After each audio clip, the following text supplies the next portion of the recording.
Hello class, today we're talking about volume of cylinders and prisms. So volume is the amount of space that an object takes up, or how much would it take to fill the object. The units in this case are cubed, and when I say cubed, I mean you might see something like centimeters with a little 3, or maybe feet with a little 3. So if you see the little 3, that means it's a cubed unit, which means it's volume. I do want to take a second to come up with some other words that might mean volume. So fill is going to be probably the most popular one. If you see something about the space inside, that is also another way to think of volume. Holding is also another way to think of volume. So we think of the space inside of an object. So to find the volume of a rectangular prism, so this case, this shape is a rectangular prism, you're going to multiply the length, the width, and the height. You can see our little formula down here. Volume is equal to length times the width times the height. We're going to go and do the rectangular prisms first, and then I'm going to come back and talk about cylinders. So again, actually no, we're going to go back and we're gonna do cylinders first because I didn't realize we're switch swapping. To find the volume, first we are going to multiply pi, the radius squared, and the height. So you'll notice this pi r squared comes from the area of a circle, and then we're just multiplying it by the height. So again, you are, just like we did with circles, we're going to write down what pi is equal to, what the radius is equal to, what the length, the width, and the height are going to be equal to, depending on what shape it is. We're going to use our calculator, and we're going to get some answers. So let's go. Find the volume of the shape. So if it looks like a can, like a Pringles can or a can of soup, a soda can, those are cylinders. I know that the volume of a cylinder is going to be equal to pi times the radius squared times the height, which means I need to list three things. I need to list what pi is equal to, what the radius is equal to, and what the height is equal to. We should remember that pi is always 3.14. The radius in this case is 3.9. And the height is 6.9. So this should be a 6. To find the volume, I'm going to take 3.14, multiply it by the radius squared, 3.9 squared, and then multiply it by the height, 6.9. I'm going to use my calculator. 3.14, I'll put it in parentheses so it matches. 3.14 times 3.9 squared times 6.9, and I get my final answer of 329, and we'll say 5.4. 5.4 what? Well, because it's feet cubed. Next, we're going to find the volume of the shape. The shape is not a cylinder, it's a rectangular prism. Rectangular prisms are tissue boxes, cereal boxes. If you think of a Christmas present, that would be a rectangular prism, something that has a length, a width, and a height. So we know that the formula for the volume of a rectangular prism is length times width times height. I'm going to write down length, width, and height down here. Again, when it comes to the prisms, it doesn't matter which is which. So if I want the length to be 6.1, that's fine, and the width can be, 6.3, that could be fine. I think we're pretty clear on what the height would be, right? That's how tall the shape is. So again, if I'm trying to find the length, the width, and the height, there we go. I'm going to multiply them all together. So length is 6.1 times the width, which is 6.3, times the height, which is 7.6.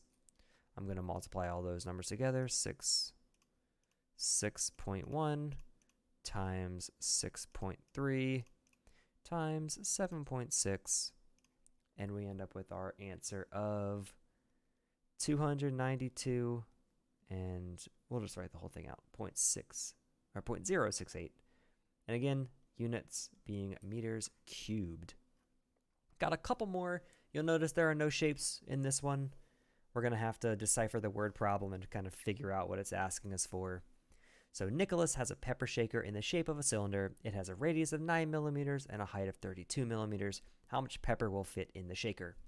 So there are a couple key words here. Well, one, it's a cylinder, right? If we think of a pepper shaker, it's not exactly a cylinder, but it's approximately a cylinder. So we know we're going to be dealing with something that looks like this. Notice how it doesn't tell you if it's volume or surface area. We have to use some clues inside the problem to figure out if it's volume or surface area. In this case, it's asking about fitting something inside the shaker. So if I'm fitting something inside, I'm worried about the inside of the shaker. And if I'm worried about the inside, that's going to be a volume problem. So the volume of a cylinder is what we have up here. Pi r squared h. Let me just list out what pi is equal to again. Always 3.14. Radius tells us is 9. And the height is equal to 32. So I will take pi, which is 3.14, multiply it by the radius squared, so 9 squared, and then I'll multiply it by the height, and I'm going to figure out what I get. So 3.14 times 9 squared times 32, and I get a final answer of 8,138 and 88 hundredths. My units are millimeters cubed. Next, Haley has a rectangular pool. Again, it specifically tells me that it's a rectangle. Great. The pool is 7 feet wide, 8 feet long, and 8 feet deep. About how much water can she put in the pool if she only wants to fill it half full? So again, because I'm worried about the inside of the pool, I know that that is going to be a volume problem. I already know what shape it is. So to find the volume of a rectangular prism, I want the length, the width, and the height. Luckily for us, it actually tells us what the length and the width and the height are going to be. 8 feet long, 7 feet wide, 8 feet deep, or the height, right? Next, I'm going to multiply all those together. 8 times 7 times 8. Let's see what we get. 8 times 7 times 8 is 448. Awesome. But be very careful. Notice how she only wants to fill it halfway. I got to find out what half of this is. And if I'd use Desmos and I say 448, I'm going to divide by 2 because I think that's a little easier. I get 224. And what are my units? It is feet cubed. We'll do 2 more and then I'll let you guys practice some on your own. A rectangular prism has a length of 22 feet and a width of 10 feet. Determine the height if its volume is this. So now we're going to kind of go a little bit backwards. Remember, if I want to know what the volume is, the volume is going to be length times width times height. In most cases, we're going to be given the length and the width and the height, but in this case, notice we have the volume, so we're going to have to kind of work backwards. I'm still going to write down everything I know. I know what the volume is, I know what the length is, and I know what the width is. Volume is 1540. Length is 22, and the height, or the width is 10. So I'm going to replace all my values, right? I'm going to substitute those back in. Volume is 1540 is equal to 22 times 10 times height, which I don't know, so I'm just going to leave it as h for right now. And let's simplify as much as I can. 1540 is equal to 22 times 10, which I do not know, so let's use our calculator. 22 times 10 is 220. H. The final step here would be to divide by our coefficient to find out what's missing. So I'm going to do 1540 divided by 220, and I end up with a height of 7. 7 what? Feet.